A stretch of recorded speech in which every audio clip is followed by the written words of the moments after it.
Down. Oh, down. Down and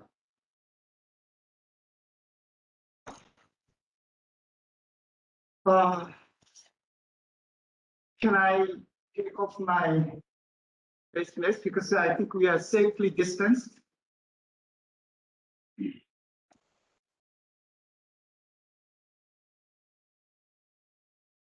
Thank you very much, Professor Sunilmani, Director of CBS, for your very generous welcome introduction.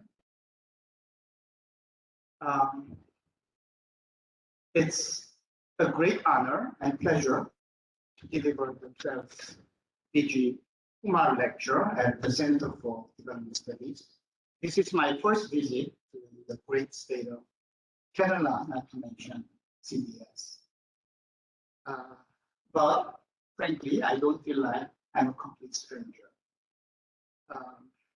As the director mentioned, I actually met some of you last year, even though it was online, when I gave a talk. I prepared that talk initially to come here to celebrate the 50th anniversary, but had to change plans because of when I received the invitation, the honorable invitation to deliver the 50th anniversary, I sensed that Professor B.K. Ramachandran, the Vice Chairman, Planning Commission here, was behind it because I really didn't do anything to deserve that honor.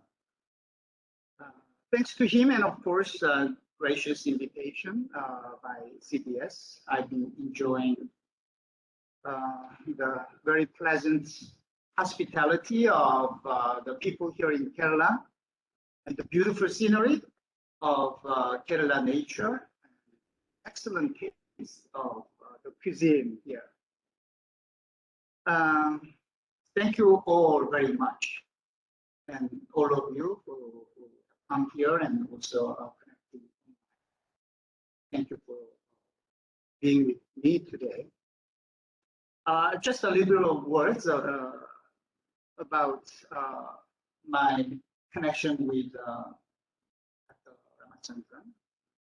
Go back a really long time. I counted it this morning, and it's been 36 years since we first met in Helsinki, of all places. And it was through Professor Amartya Sen that I had the fortune, because there was a conference organized by Professor Sen at the time. And I'm here today at an event in memory of Dr. B.G. Kumar, who I am told was a student of Amartya Sen's. And actually yesterday, Dr. Ramachandran told me I never actually met Dr. Kumar at that time. I didn't have.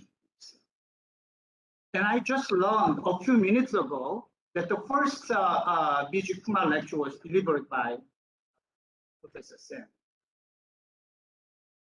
So to some small extent, I seem to be walking in the shadows of Professor Sen.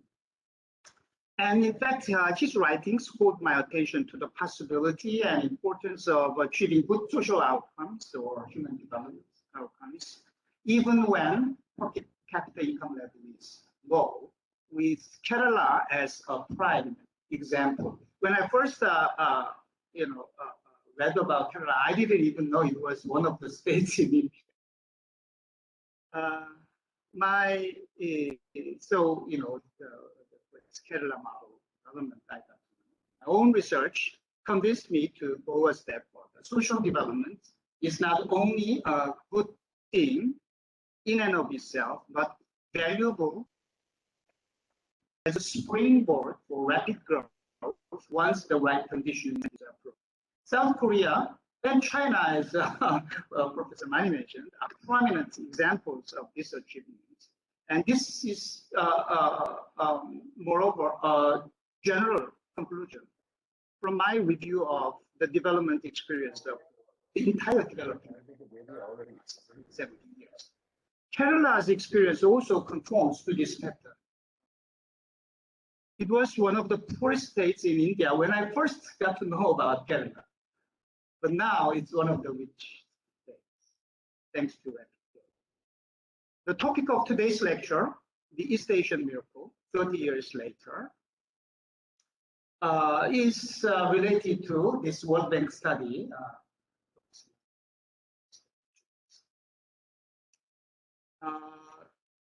What the report, World Bank report, referred to as the East Asian miracle was the superior economic performance of some East Asian economies during the period spanning the 1960s to the 1980s, which was named as such in a well-publicized report published in 1993. So without further ado, let me get started with the first part of my lecture about what was. It's not. Can somebody help me? It's not moving.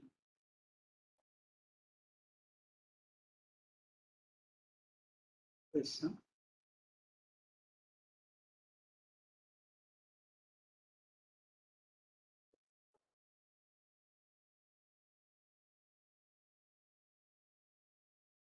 So I was expecting this. So as I told you, since COVID-19, we've been doing all kinds of online meetings, and always there is some unexpected. So what was the East Asian miracle? This World Bank report extolled the combination of rapid and sustained growth with low and declining income inequality achieved by 8 East Asian economies, including the term HPAs, high-performing Asian economies, to denote these economies that are shown this map here. I think it's useful to sort them into 3 groups because they have a diversity of economic structures, other characteristics. The Northeast Asian group consists of Japan, Korea, Taiwan, and Hong Kong, Singapore, rich city-states, and then the Southeast Asian group, see, Indonesia, Malaysia. These figures taken from the World Bank report illustrate the growth performance of HPAs. The green bar shows the per capita income growth from 65 to 90, which is by far the highest relative to other regions of the world. And on the right-hand side, it's just shows that 6 of these 8 HPAs occupied all the top positions in the ranking of per capita GDP growth during 1960 to 85, leaving only the first spot to Botswana, which was growing on the basis of diamonds, with the remaining 2 economies still ranking within the top 3rd. These figures, again taken from the report, are meant to show the exceptional performance of HPAs in terms of equity. So the figure on the left shows that most of the HPAs had low. So to the left of this vertical bar is low inequality. So most of them had low income inequality, and the one on the right shows the dots below the horizontal bar shows that the inequality measured as an average Gini during the decade. So it's subtracting Gini of 80s from the Gini of 60s, and shows that they have negative numbers, which means this characterization of income distribution, if they are accurate, one may say it's doubly exceptional. It was exceptionally good And at the same time, it defied the expectation from the well-known Kuznets curve that inequality rises during early phases of modern. Now, what does the report have to say about how and why the growth miracle occurred in these countries? The proximate cause of the growth miracle during process is the superior accumulation of physical and human capital. It resulted from increasing the rates of investment in physical and human capital, and at the same time, ensuring relatively efficient allocation of such investments. This is a rather incontrovertible observation. One can also add that this superior accumulation was achieved by the help from the rapid decline of population growth and sustained by successful increases in the levels of domestic savings. The report goes on to argue that in terms of the ultimate causes of the growth miracle, the main factor was getting fundamentals right. Specifically refer to such factors as macroeconomic stability and embracing of openness to trade and foreign exchange. At the same time, it observed that getting fundamentals right did not necessarily include getting prices right. Noting that these high-performing Asian economies, especially the Northeast Asian ones, were showered with heavy doses of government interventions, such as industrial policy, financial repression, export push, selective protection, etc. But the World Bank report qualified this observation in two important ways. First, it argued that these interventions were not excessive, in the sense that the price distortions caused by such interventions were kept within bounds, not too much distortions. Second, such interventions worked in East Asian economies only because they had very strong institutions, including autonomous and capable governments, and by implication, such interventionist policies would not be transferable to other developing countries due to the absence of strong institutions required for their success. The World Bank report does not say why they should be able to enjoy low and flying, but it does argue that their governments embrace the principle of shared growth, promising all social groups the benefits of growth, and introducing explicit mechanisms to implement the principles such as land reforms in Korea and Taiwan, and public housing programs in Hong Kong and Singapore. This is my brief summary of the World Bank report on the East Asian miracle 30 years ago. As you can guess, it generated heated debates and controversies. I'm not going to go into many of the details. I don't have time for that, but you see the face. You recognize this face, right? Or Krugman. A huge debate about the growth miracle in East Asia was ignited by a very provocative article written by Paul Krugman entitled "The Myth of Asia's Miracle." Professor Krugman argued that East Asian growth was neither miraculous nor sustainable. I'll have more to say about this soon. Then there was also a big debate on the policy lessons from East Asian success, centering on the perennial theme of development economics, which is about the role of the states, whether they take market-friendly approach or dirigist developmental states. Sometimes one says the market-friendly approach, getting prices right, is a Washington consensus, and this developmental states approach is Peseto compass. You know what Peseto is? It's Beijing, Seoul, Tokyo, East Asian development successes. The report itself struck a compromise between its adherence to Washington consensus and the wishes of the funder of the research, which was the Japanese government.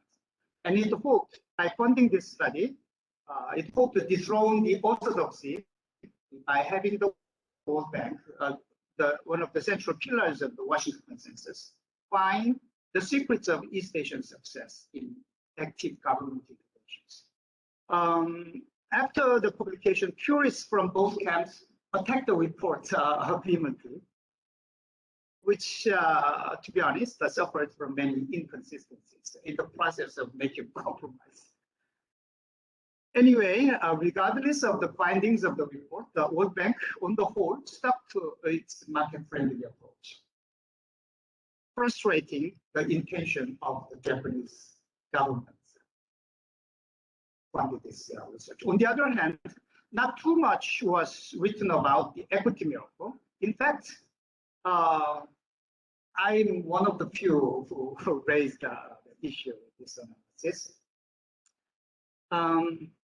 I argue that the characterizing the equity performance of HPAs as a miracle was a hype, overblown, and that to the extent that it was exceptionally good, it was limited to Northeast Asian countries, and it was hardly due to their commitment to the principle of shared growth. I'm going to expand it. Plan for the rest of this lecture is this. With these controversies of 30 years ago in mind, I ask what happened in East Asia afterwards. What about the miracle afterwards? So we look at what happened to growth in East Asia last 30 years after the growth miracle report in the next part. And then in part 3, we look at what happened to inequality in East Asia. And finally, in the fourth and last part, I will discuss the implications of my findings in terms of lessons for development policy in general, and the future of the Asian century in particular. So the second part, what happened to growth in East Asia since 1990s? I have entitled this part of my lecture, The Evolving East Asian Growth Period.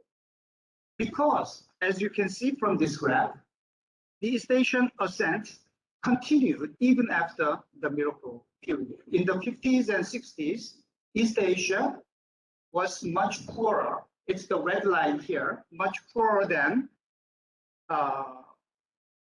Africa, not to mention Latin. But by the end of the miracle period in 1990, which is about the middle, it's overtook Africa. However, its per capita income was still only about a half of Latin America.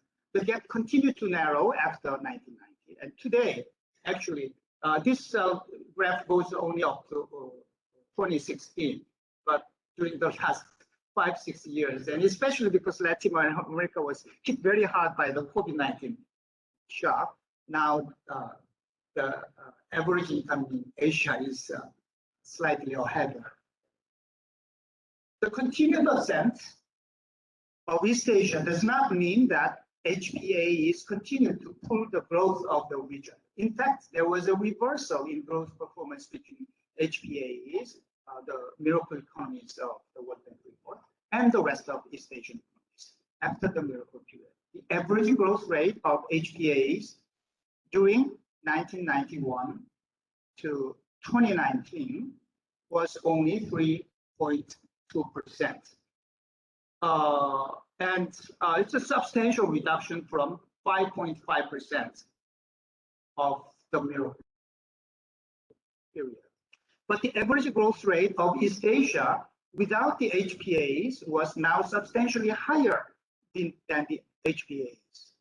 You are well aware, as you can see from the bottom side of that growth picked up in South Asia in this period, surpassing East Asia. And look at the growth deceleration among HPAs, among the richer ones, Northeast Asian economies and city-based economies. there was a steady and marked slowdown from the miracle period on the leftmost to the 90s and after the Asian financial crisis and more recent decades. There was this steady decline in all these 5 economies. However, in the less rich Southeast Asian HPAs, mostly it was fluctuation. Their economic performance even improved in the 90s, but they were hit especially hard by the Asian financial crisis and then recovered somewhat. The combination of the continued ascent of East Asia and the significant slowdown of HPAs implies an emergence of new growth miracles. Indeed, we find that 5 East Asian economies that had not been included in the original list of HPAs recorded strong growth rates since 1990s. They are China, Myanmar, Vietnam, Cambodia, and to a lesser extent, Laos. One may call them the new HPAs as opposed to the original HPAs identified by the World Bank.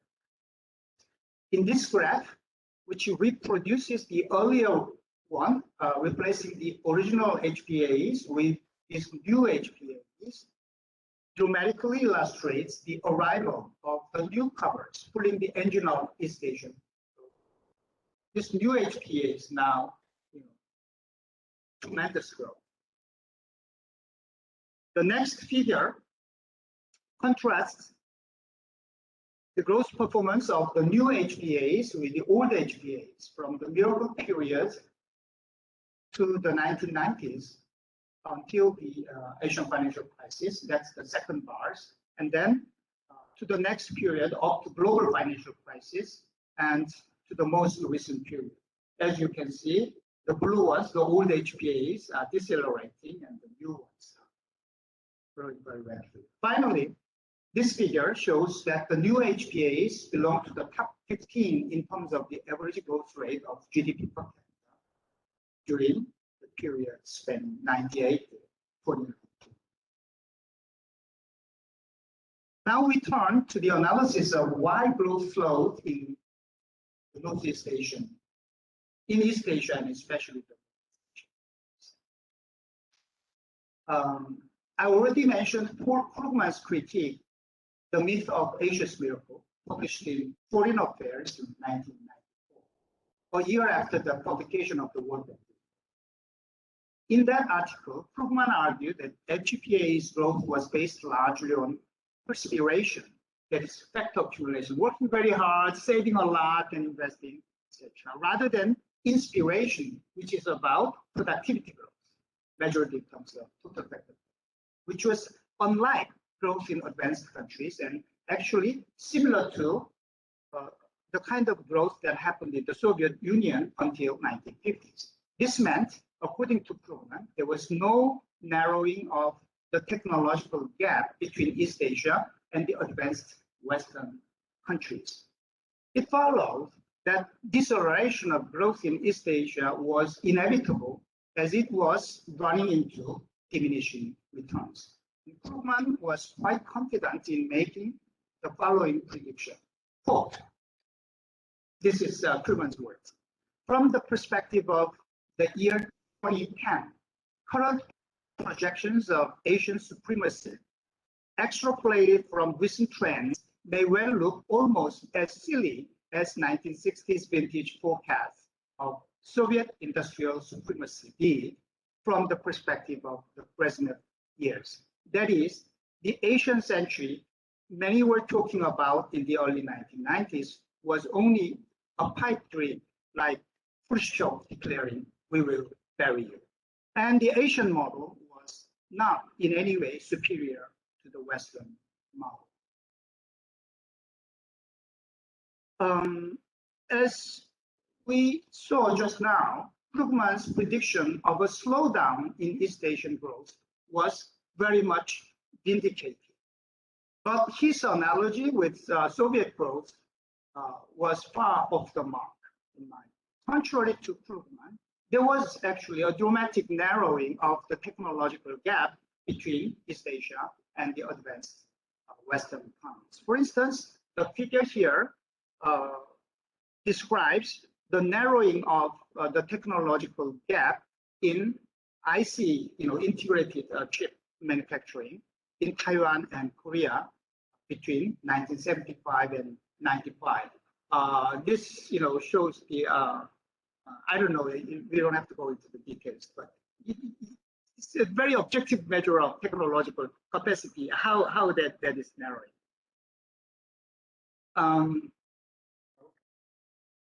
Krugman relied on Alvin Young's analysis in his article entitled, it's interesting, The Tyranny of Numbers. The subtitle is Confronting the Statistical Realities of the East Asian Growth Experience. However, there have been many other estimates of TFP growth in East Asia that show very different results, showing strong TFP growth in East Asia. And here, these are taken from the well-known Penn-Wald table calculations, and rightmost corner is the TFP growth in the United States, and I am comparing this HPA's TFP growth in the miracle period and afterwards, and even during the miracle period, TFP growth turned out to be very, very high. I'm not saying this is true and Alvin Young's numbers are wrong, but you cannot place too much faith in TFP estimates. This is another piece of evidence about technological catching up among the East Asian.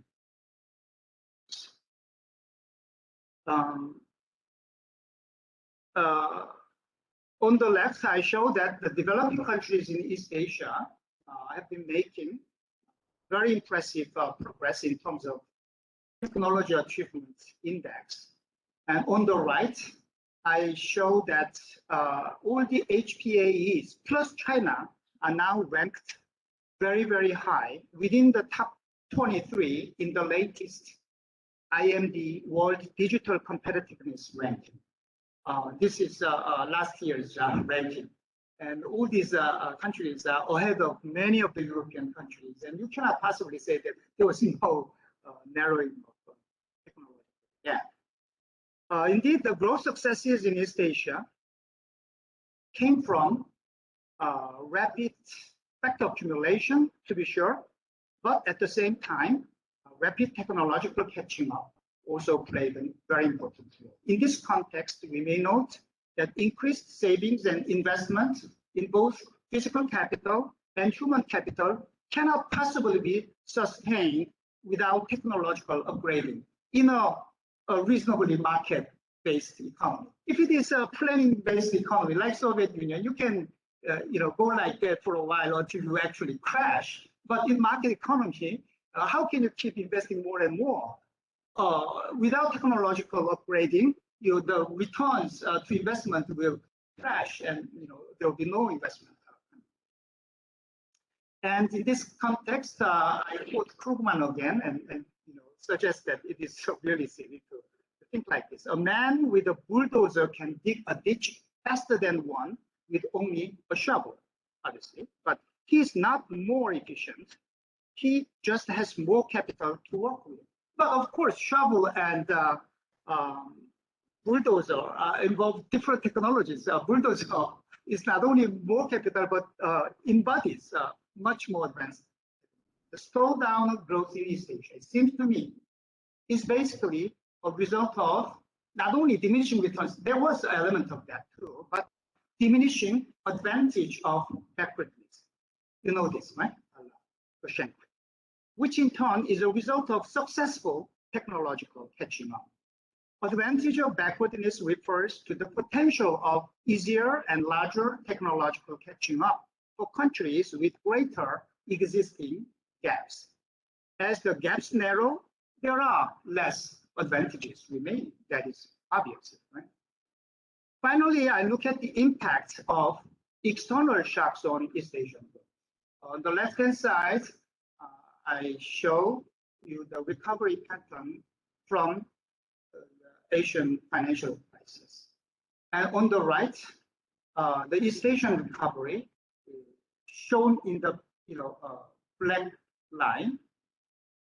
It shows that it was much better than other regions of the world in terms of recovery from the global financial crisis took place with the Wall Street banking down in 2009. So East Asia was able to recover from the severe shocks better than other regions under similar circumstances. And it helped to propel the East Asians forward.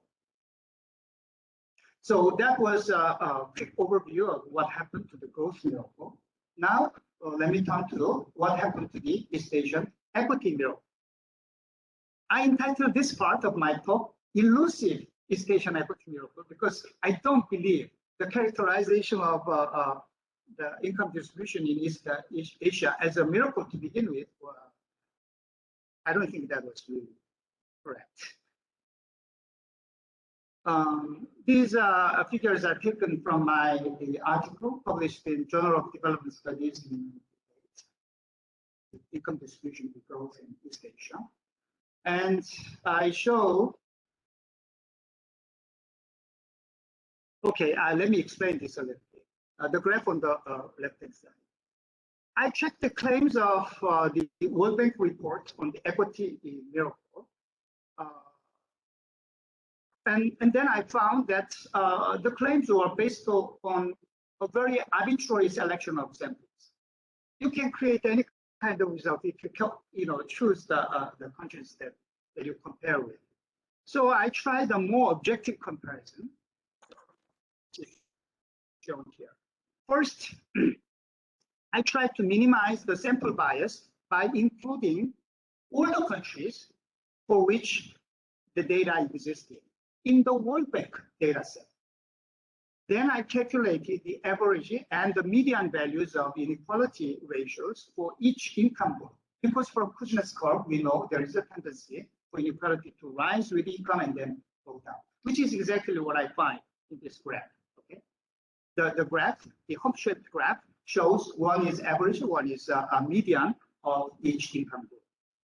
And then I compare the high-performing East Asian economies' inequality levels with the average of the income group to which they belong. Okay, and the result is it's only the three Northeast Asian economies, Japan, Korea, and Taiwan, that actually have favorable level of inequality. And declining inequality also was not, one may stretch and say that there was some overall decline of inequality among these countries, but it was in no way common to all these countries. There were fluctuations. And of course, different measures of inequality. Inequality statistics are prone to various imperfections, and there are different measures showing different results and so on. So the claim of miracle was a bit overblown. Anyway, what happened afterwards, okay, since 1990?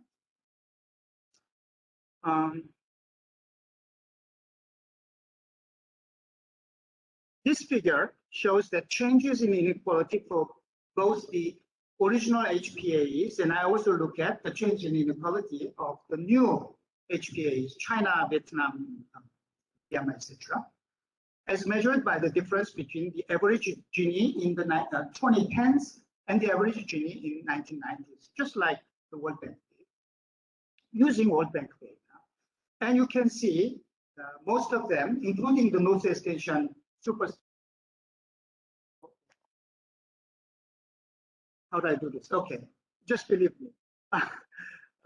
Experienced rising inequality, clearly rising inequality in this period. I need to, what can I do?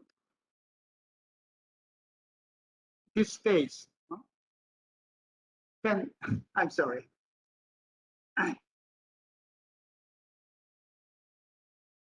And okay, thank you. My technical competence You can guess, it's not very great.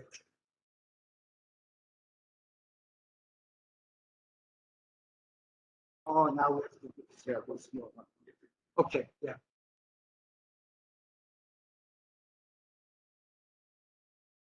So this is again the same exercise using alternative measures of inequality. Using the ratio of the top 10% share of income to the bottom 50% share from the World Inequality Database, which is compiled by Piketty. By this measure too, inequality increased in a majority of the both old and new HPAEs since 1990. Now, in terms of the income share of the top 10%, a measure of inequality less fraught with problems than the Gini, although by no means a perfect measure. The inequality trend over the past 30 years clearly divides the HPAEs into two groups. The first group, shown on the left-hand side, that include Northeast Asian 3, Japan, Korea, and Thailand. They started the period with low levels of inequality, but experienced sharp rises in inequality. The second group, Hong Kong, Singapore, Malaysia, and Indonesia, had high levels of inequality initially. Their averages were like 0.5. Here it's 0.3 or even below. So they start from different levels. But the inequality levels change little, slightly. This is a side show showing that inequality increased substantially in fast-growing South Asian economies, most notably, as I'm sure you know. Now we begin an anatomy of rising inequality in East Asia. These figures taken from the IMF's Regional Economic Outlook for the Asia and Pacific 2016 compare the inequality trends and levels across regions. So on the left-hand side is inequality trend, whether it increased or decreased. And it shows Asian countries mostly had bad performance in terms of rising inequality. And greatest rise was recorded in China and then India and other regions of Asia. On the right-hand side, as a result of big increases in inequality, now in terms of level of inequality, in the past, level of inequality, always you go to Latin America to find the highest levels of inequality. There are still very unequal economies in America, but actually the trend recently has been different. Now Asia occupies inequality rankings. And next, and this was quite a surprise to me, to confess. I checked the inequality trend of regions and countries across the world during 1980 to 2021, last 40 years, the so-called neoliberal era. Okay? The top percent share of income from the World Inequality Database shows, I was expecting kind of increasing inequality in most regions and countries of the world. Given so much talk and concern about rising inequality in the neoliberal era, it turns out, as you can see from this graph on the left-hand side, the rising inequality was mainly a North American phenomenon. That's the gray line going up fast. And the blue line, that's Europe. So inequality is rising, but not as quickly as in the United States. And other regions of the world, Asia, Africa, and Latin America, on average, the continental average, shows that inequality actually was not increasing. It actually decreased a little bit. I was very surprised. However, large economies in Asia, that's the graph in the middle, China, India, Japan, Korea, these are the big economies, right? They all had very large increases in inequality. even greater increase in inequality than in the United States, which has been talked so much. And those two graphs are combined in the right notes. Now, if there was truly an equity miracle in the HPAs earlier, brought about by a commitment to the principle of shared growth before 1990, where did that commitment go? Why did this happen? In my view, actually, such commitment hardly existed, and the talk of shared growth was little more than political rhetoric, even during the miracle period. You can find examples of equity-oriented programs everywhere in the world, right? The politicians sprinkle a little bit of goodies everywhere. The low level of social spending, and especially in social protection programs in these Asian economies, is a powerful evidence of my claim that they, apart from rhetoric, they didn't have really much shared growth. The emphasis was on actually increasing profits, investment, and growth. That was the priority, rather than sharing the goods of growth. I showed that East Asian economies tended to have high profit shares, which induced and also supported financing of superior accumulation. Then what about the unusually low inequality found in the Northeast Asian group, Japan, Korea, and Thailand, if there was no commitment? How did that low, because I also found that they were truly exceptional in this case. And it largely owed to the unusually even initial distribution of assets found in these economies. The single most important reason for this was, of course, the thoroughgoing land reform.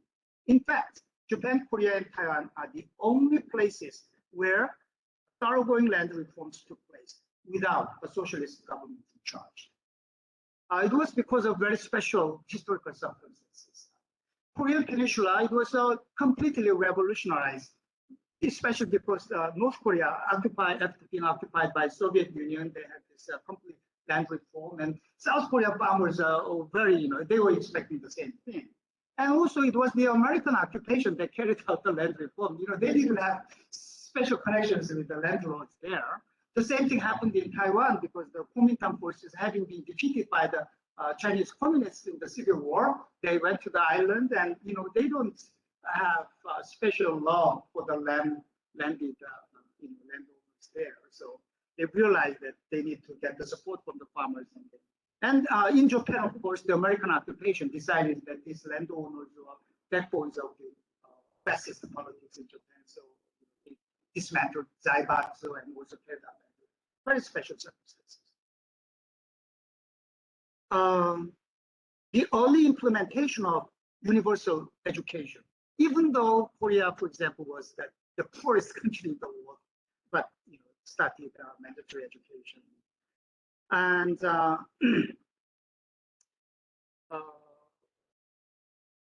destruction of properties by the war, and all these things created very low levels of inequality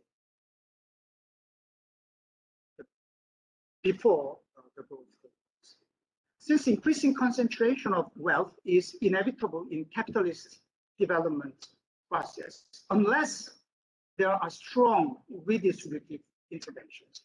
I concluded in the article cited earlier that I wrote in the middle of the 90s, I said, favorable influence of the initial wealth distribution will only diminish over time. And inequality is likely to increase unless the government pays more attention to improving situation. Rapid structural change in terms of expansion of industrial employment also helped to keep income inequality low, but it was bound to taper away as a result of successful industrialization. For these reasons, rising inequality was actually predicted. Today, the concentration of wealth is an increasingly important factor behind the rising inequality, income inequality in Northeast Asian economies. Japan, Korea, Taiwan is a big issue. And this makes growth with equity even more difficult. With high levels of wealth concentration, maintaining high returns to investment leads to more concentration, further concentration of income, as Piketty argues. Slowdown of growth leads to further concentration of wealth. Now, the final part and concluding part, implications for the future. First, a few comments about East Asian lessons for development policy. The most fundamental topic, of course, is again the role of state. As I emphasized in my lecture last year, if anybody remembers, there is a strong confirmation bias in this debate, as strong as in any other debate. I think, scientific debates are prone to this bias. The pro-market camp sees a market-friendly approach when East Asia is doing well, but interventions and crony capitalism when it is under trouble. The pro-state intervention camp extols the developmental state in good times and blames the market in bad times. I think there is some advantage in taking a longer-term view, as it makes it easier to avoid flagrant biases like this. Based on a long-term assessment of the East Asian miracle, I would argue that successful catching up may be compatible with a wide variety of policy mix and with myriads of imperfections. Just because Korea had this spectacular rise from poverty to riches, it doesn't mean that it did everything right. And there was many problems. In fact, the East Asian economies constantly grow towards a new mix of the market and the state in response to new obstacles, new problems, new demands. Obviously, there is no single Asian model, nor is there an optimal mix of market and state that is universally applicable. With these points in mind, I want to make 3 broad claims as lessons that are common to all development successes in East Asia. First, you need some judicious mix or balance between market and the state. Neither too much reliance on the state nor too much reliance on the market is advisable. I think that much is fine. Second, getting fundamentals right in terms of achieving macroeconomic stability, openness to trade, and increased investment. I think it's a generally good idea. Hardly any dispute. Third, social capability is very important. What do I mean by social capability? People who are familiar with catching up literature will be familiar with this concept. It's often mentioned in that literature. For example, in the often quoted words of Abramovich, a country's potential for rapid growth is strong when it is technologically backward but socially advanced. I believe social capability is at least as important as price signals divided by a policy mix. To be sure, social capability, not a concept precisely defined, but its main components, in my view, should include education and technical competence, economic and social inclusion, which enable people to respond to incentives, and political inclusion, without which it is difficult to secure a measure of accountability and autonomy. Then where does social capability come from? How can you strengthen it? It's a huge topic, and I don't have time to expand on this. But let me just say superficial remarks. I think to a certain extent, social capability is determined by a long historical process, with some regional dynamics playing additionally. terms of the spectrum of comparison and exchanges and spillovers and so on. Fortunately, I think there is also some room for the governments and other agents to contribute to enhancing social capital by, for instance, investing in human capital and continuous upgrading firm capabilities on the one hand, and by building inclusive institutions and continuous institutional reforms to enhance the inclusiveness on the other. An illustration of the above assertion, I show here that strong investment in human capital on the left-hand side and R&D in East Asia was an important part of its successful catching up. You may not see it clearly, but this is how the rate at which the human capital increased in East Asian countries compared to United States. United States figure is the rightmost bars in the miracle period and on the right-hand side, it shows the R&D share of GDP in East Asian countries rising quite substantially in most of East Asian countries. One further observation on social capability is in this map, which shows the estimated cumulative excess debt during the COVID-19 pandemic until the end of February, which I believe is the most objective and reliable indicator of how well each country controlled the health risk from the pandemic. I think to some extent, the effectiveness of the pandemic responses was related to the ability of the society to implement collective actions, an important aspect of social capability. From the map, we can clearly notice the superior performance of East Asia, China, Korea, Japan, Taiwan, Singapore, Malaysia. My final thoughts on East Asian Europe about the future of the Asian century. It was only about half a century ago, 1968, that Gunnar Myrdal's Asian Drum, an inquiry into the poverty of nations, was published.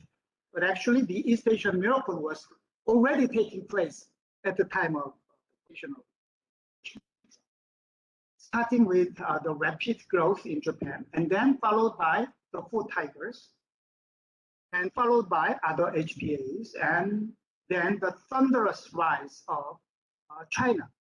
By the early 1990s, it was clear that Asia was on the rise and people began to talk about the Asian century. But the dream of the Asian century took a nosedive when the Asian financial crisis erupted, leaving most of the HPAs devastated and disgraced. Krugman's earlier admonition got back in the limelight at the time. He was considered kind of prescient. However, we didn't have to wait long before the revival of the Asian century, thanks to strong recoveries from the Asian financial crisis and also a surge of growth in South Asia. The global financial crisis and COVID-19 pandemic further empowered the Asian century because those shocks hit the entire world and hit the United States and Europe especially hard. But the East Asian countries relatively unscathed. I should say actually that East Asian countries were able to cope with the crisis much better than the Western countries.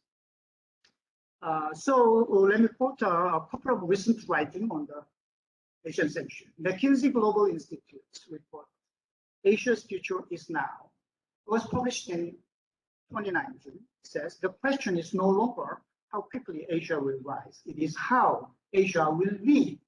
And Nikkei Asia, the Japanese publication, in 2020, published an article, This is the Asian Century, which said 1/5 of the way into the Asian century, many of the predictions that an informed observer might have made in 2000 would be correct.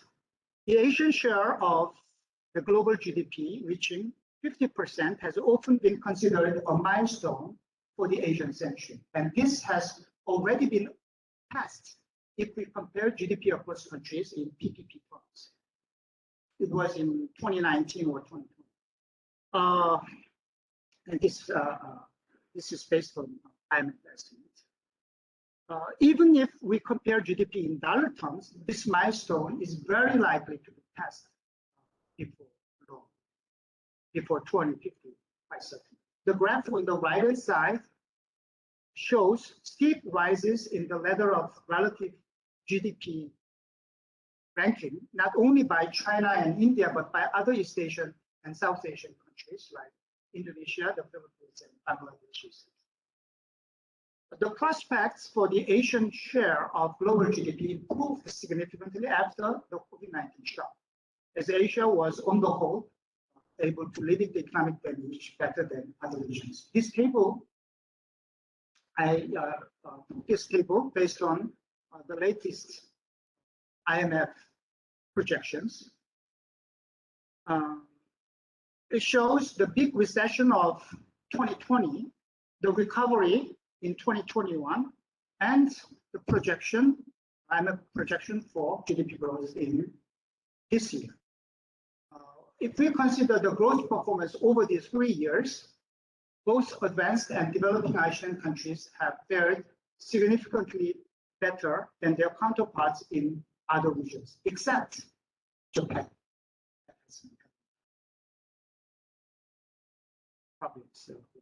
Now, I have come to the last slide of my presentation. I'd like to conclude my lecture with a question. Can Asia then forge ahead? For this question, we need to consider two classes of variables. First, the risks for future growth in Asia. In my view, the rising inequality and rapidly falling fertility, these are fertility figures. And in some cases, fertility is really low, like 1.1, 1.2. In Korea, it's really extreme. Last year, it was 0.82. Can you believe that? 0. In advanced and other Asian economies pose serious risks. The uncertain future of globalization in the aftermath of the COVID-19 shock, with the increasing possibility of the US-China rivalry turning into a Cold War and an economic decoupling, is also a serious challenge to future Asian growth, given the fact that much of the Asian growth so far came from its participation in the global value chains. I'm also concerned about the future of Indian growth, which is absolutely essential to eradication of poverty in Asia and the true attainment of the Asian century. Managing these risks and continuing the path of catching up is one thing. Surpassing the advanced Western countries and forging ahead is another. Forging ahead requires social capability greater than that of the leaders, not only in terms of technical competence at various levels, but also in terms of the inclusiveness of the economic, social, and political institutions. Let me wrap up my lecture by coming back to the relationship between social development and economic development I mentioned at the beginning. Professor Sam and the Kerala model taught me the possibility and desirability of promoting social development without waiting for economic development. My own research, as I mentioned, emphasized that the desirability of promoting social development lay not only in its intrinsic value, but also in its instrumental value in terms of propelling rapid growth once the right conditions and incentives are provided. This is because social development is intimately linked to the social capability that I was talking about. The final step in linking social development and economic development is the dynamics of their relationship in the course of development. Economic development, it seems to me, normally brings about greater technological competencies and organizational efficiencies, but may easily evolve other parts of social capability, such as economic inclusiveness and social solidarity, unless the process is managed consciously. And this could well be an obstacle for further economic development and forging ahead of East Asia and Asia in general. I am concerned that too much emphasis on growth and too little emphasis on distribution and social protection in East Asia are now beginning to produce their pernicious effects in this way. I do hope that Kerala will be able to combine acceleration of economic growth and preservation of its economic, social, and political inclusiveness, which is so outstanding. Let me stop here.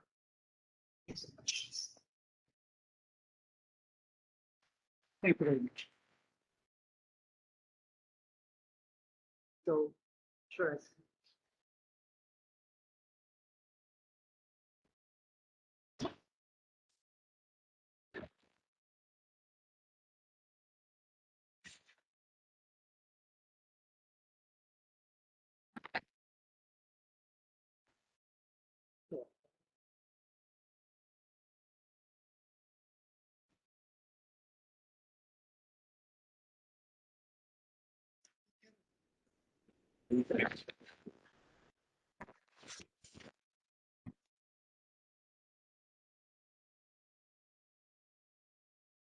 Now the floor is open, and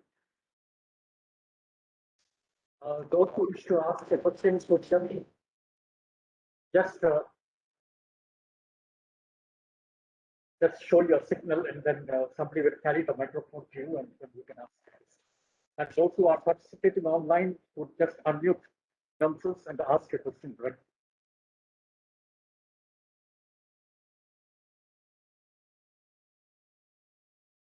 Yeah, Hari.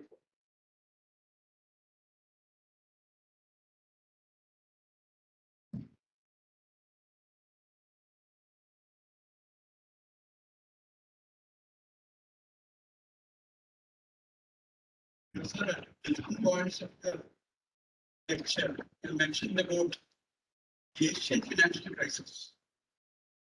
And you observed that the Asian countries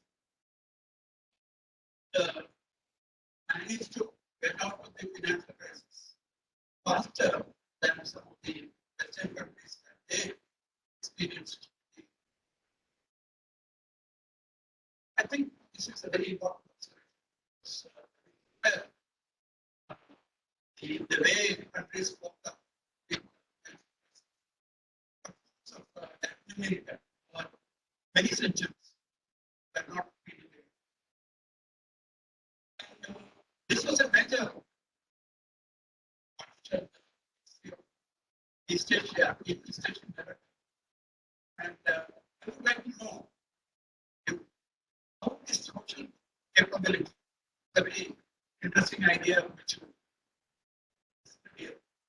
how social capability as such currently in East Asian countries aging the East Asian crisis.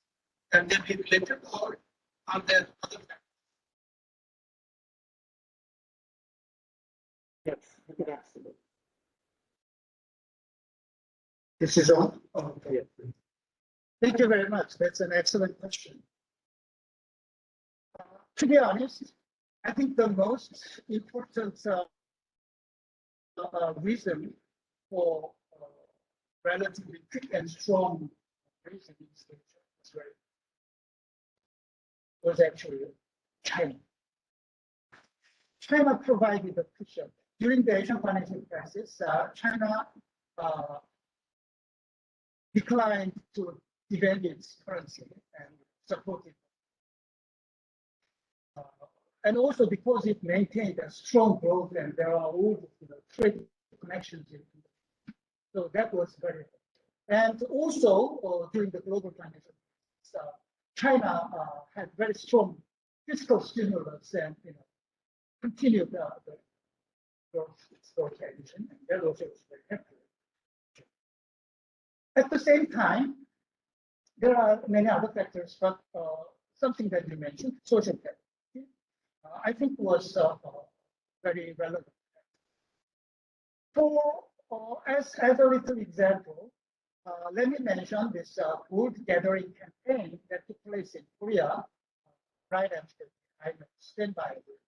People were just shocked. After the Korean War, this is the biggest disaster. We lost our economic sovereignty, and what do I do? Let's gather all the gold because Korean money is no use, right?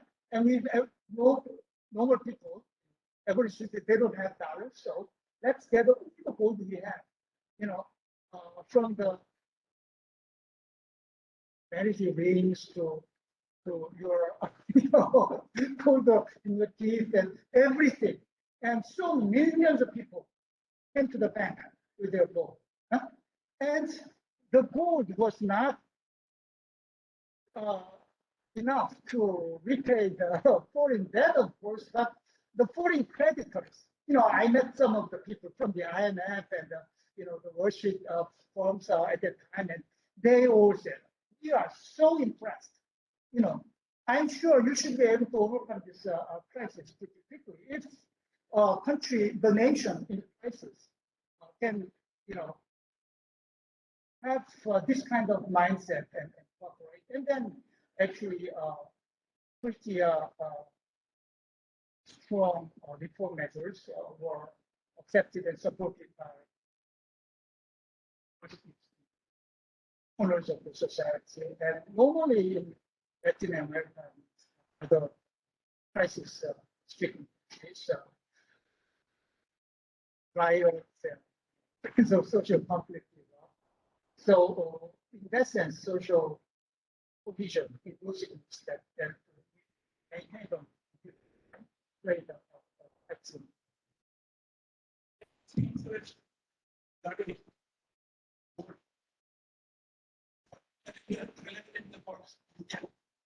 India imports the especially drainage of water rating is because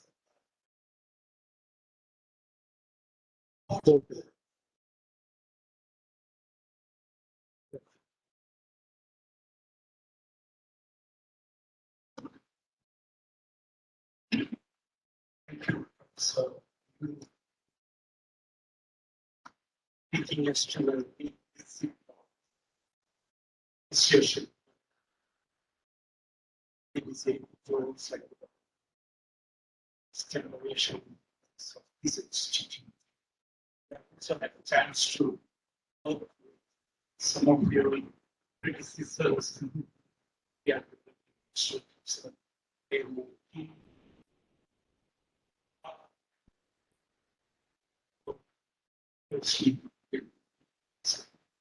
bring back to point. I understand it, that the takeaway is we're trying to argue that this increasing growth is in fact equal to growth. So it's like a mirage. And quite apart from it, wonderful lessons to be learned from Korea as it embarked from the growth.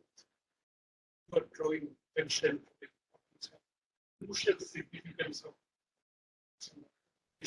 Japan and Korea. That changed the process or vacuum. But then coming to the end one, this is where one is getting pessimistic. We've seen to suggest that utilities are on control and that the rich goes at the top of the pile, top of the pyramid will inherit the earth.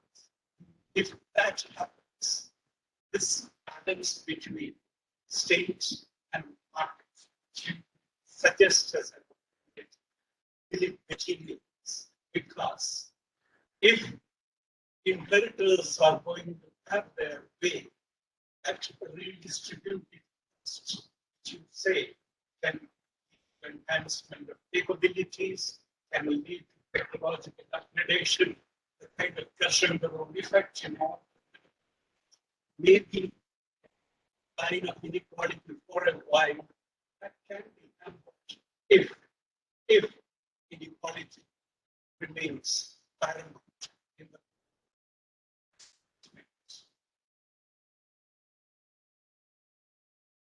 the excellent comments. So I didn't really expand on my last dynamics, social development of the economic development. I believe you need both social development, inclusiveness, and competencies for the economic incentives to work very well and to be fair. As you move up the ladder of economic, the level of technological and organizational competencies on the one hand, and inclusiveness of institutions on the other hand, they need to be also upgraded to support further economic growth. But so at the beginning, at least in Northeast Asia, started with very good social. So we were able to very quickly. There are some other factors, but it was very. But in the process of rapid growth, we paid less attention to upgrading of inclusiveness. So, for example, we had at the beginning of the growth takeoff in the 60s, we had very good, equal asset distribution. We had high literacy rate. Almost everybody. Internet was very important. Everybody was literate, and basic health care and population control and reforestation and these kind of things were going very well. But as we grow further and further, we will need higher levels of social protection and higher levels of education should also be provided publicly. But higher education at early stages, of course, is a luxury. But at a later stage, financing of higher education, unlike in Canada, it's mostly private. So, and especially housing was left to the private market. Rampant speculation, led to frustration of those who come from, families with modest needs. With rising prices, the young people felt frustrated. Oh, there's no way I'm going to own my own house. And how can I support the family? So that they don't get married and they don't produce children. And that's why I end up with this extremely low fertility rate. And I am saying that the very significant slowdown in this effect certainly, to some extent, is reflecting the detrimental effects of this increasing inequality and also inclusiveness. So that's have to pay attention to in the growth process to keep upgrading the level of inclusiveness.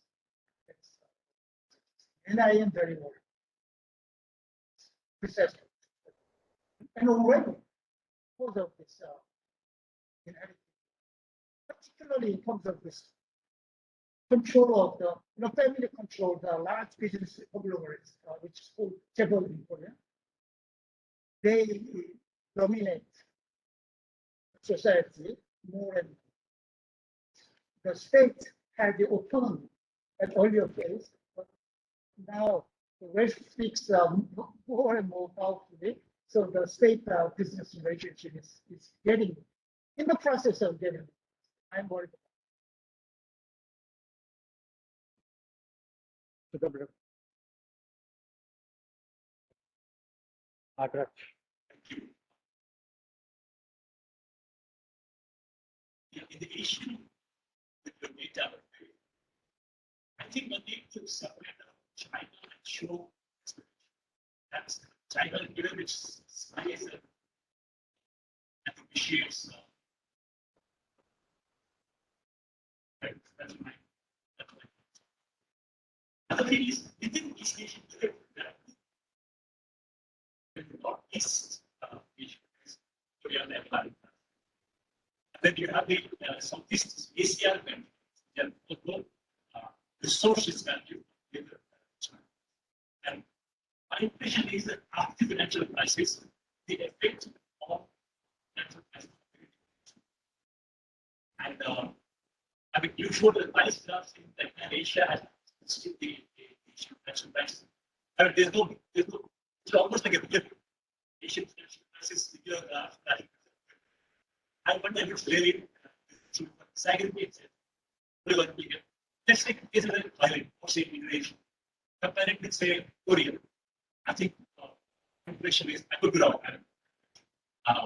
They probably did far worse related to Korea. I think we need a little more design. I'm not interested in disaggregation for itself, but I think much more light on whether it is market-friendly policies or and that's the ultimately, or maybe that's a bigger question, which you see working. I don't know whether if you do disaggregation, maybe I'll get and more vast picture.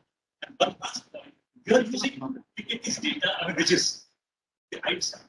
And Piketty's data, global data for 50 years, there are pockets of problems. And I think, therefore, without qualifying Piketty's data, with long-term trends, I think needs to be followed. That's right. Thank you very much for your points and criticisms. About China, distorting the picture. You're right. So should redo some of my exercises, excluding China.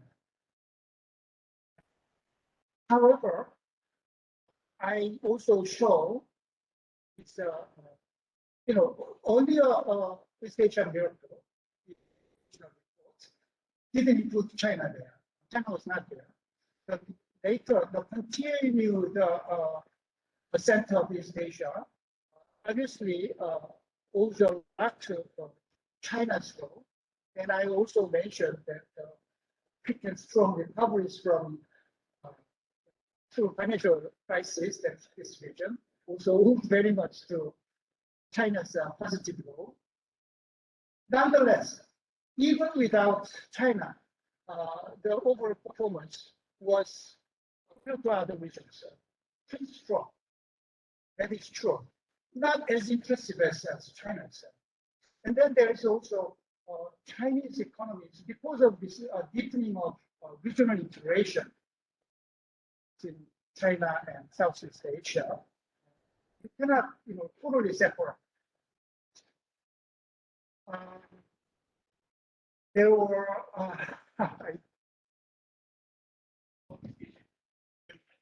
Southeast Asian countries, segregation between the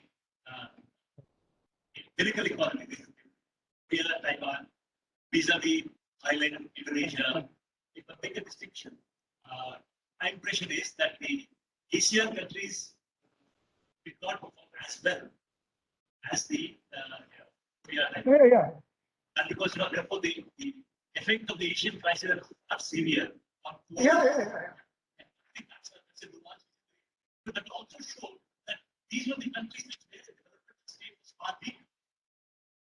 Yeah, I also, made that, passing remarks in my lecture, and it is true. And that is why at the very beginning, I began to begin my lecture with three, distinguishing three subgroups among these eight countries because they have these differences. And also, I should add that, just like you mentioned, these Northeast Asian countries had much better performance, both in terms of growth and in terms of distribution But if you go to the later period, after the miracle period, these are the countries that have the greatest deceleration of growth and at the same time the greatest increases in inequality. So that's why I am saying, social development, which is very good springboard for rapid growth in the earlier period, was, much of it was sort of fell behind the level that was required for further, especially, for liberty.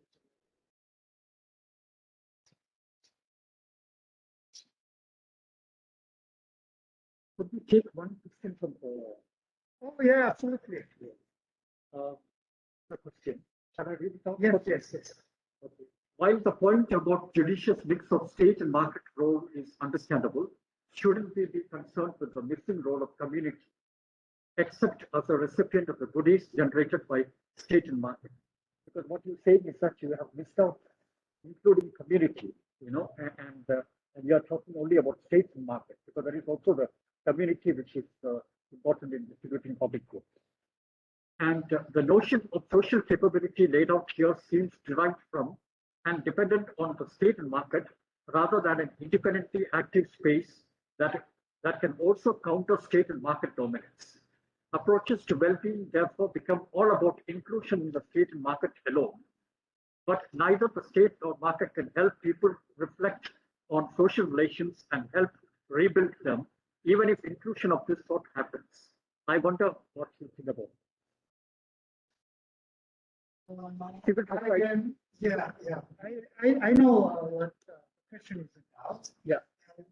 I do think that this question is highly relevant.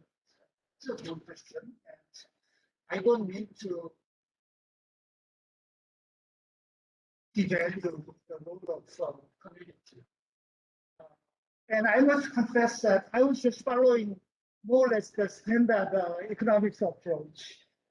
We look at individuals and organization of individuals, private firms, and other agents, and government as a central economic agent, creating incentives, taxation, subsidies, and so that's the usual economic framework. So, given the limitations of this 1 hour lecture, I stayed within the framework. But I am absolutely in favor of community in addition to market and state in a more comprehensive analysis of government. And for example, I know I have seen a lot of cooperatives here in the city, and I myself was an advisor to the Korean government's 5-year plan to promote cooperatives, and I actually started a cooperative. I led a cooperative myself, and I'm a big believer in community-based initiatives and what we call social economy, cooperatives, and community enterprise, and non-profit institutions are very small. They should play an increasing role. For example, in terms of delivery of social services, the government services sometimes work with other facilities and corruption. Other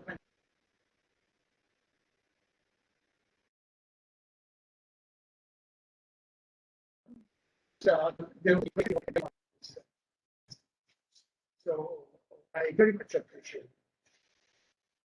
I think we have the last question from Dr. Chidambaram Iyer. I think you look at the last something that global environment in the 60s was much more benign. But this kind of policy or this kind of model, and institutions like that. It's very much strong in development from the even today's employer and we have very strong property rights and criteria. This kind of good sound in Korea would have achieve the same results that it achieves in institutions today.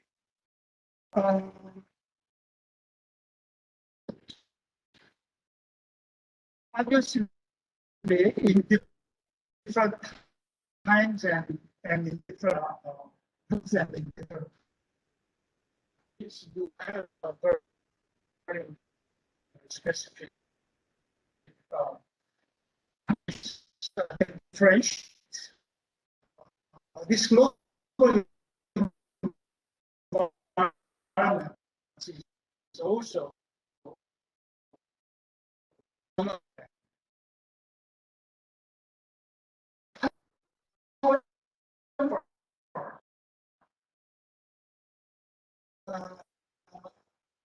I think it's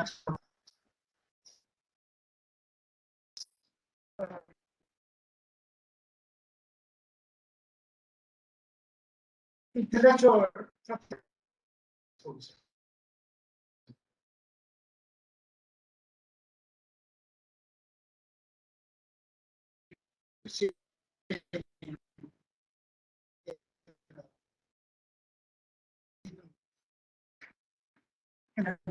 this word stealing technology.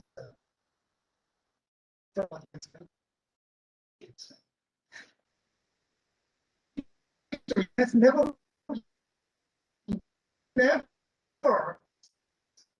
it's just not possible. There's no way. Because, for example, there are some Americans who don't agree with what American government is doing, or who are seduced by big money offered by Chinese government, or who just is a curious scientific researcher and wants to share with his full researcher in China, and so on. There's no way you can stop this. And there are, no matter how strict the power is enforcing this, there will be, if you try to be inventive, there will be ways to make use of technologies without being completely subject to the controls, financial requirements. In terms of trade, also the rules are, in the days before WTO, there was this. I even forget the term. For developing countries, there was this very generous exception, differential, yeah.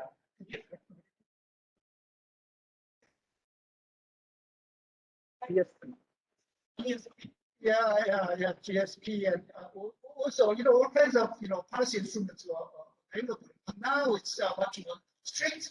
Nonetheless, even the United States is, utilizing all kinds of industrial policies, reshoring policies, and so on. There is a room for policy exercise. And in general, you can,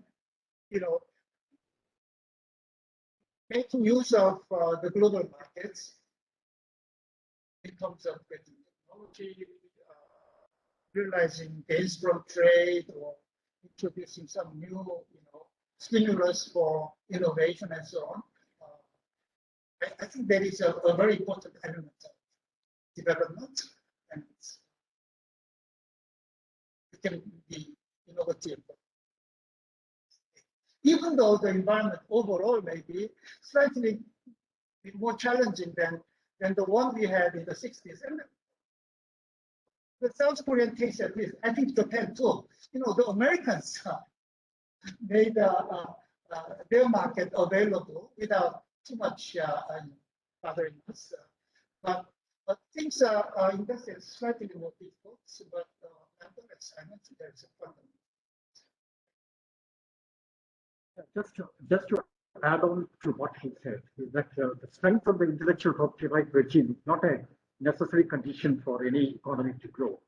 For instance, if that were to be the case, how do you then explain China to be now number 2 in terms of number of patents granted in the US, overtaken Korea, Taiwan, Germany, France, and almost close to Japan in terms of the number of patents. So the strength of the intellectual property right regime has become stronger, but still you find China to be a highly innovative country. So I think that point that you made may not be very valid. I think somebody else, yes, that should be the last question. Can you take it? Oh, yes, sure. Yes, yes. Oh, okay.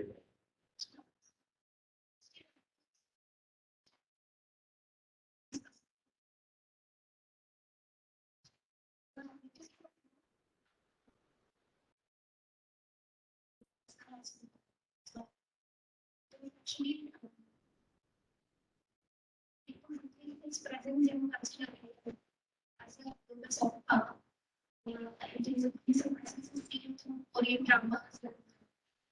So what was your Korea.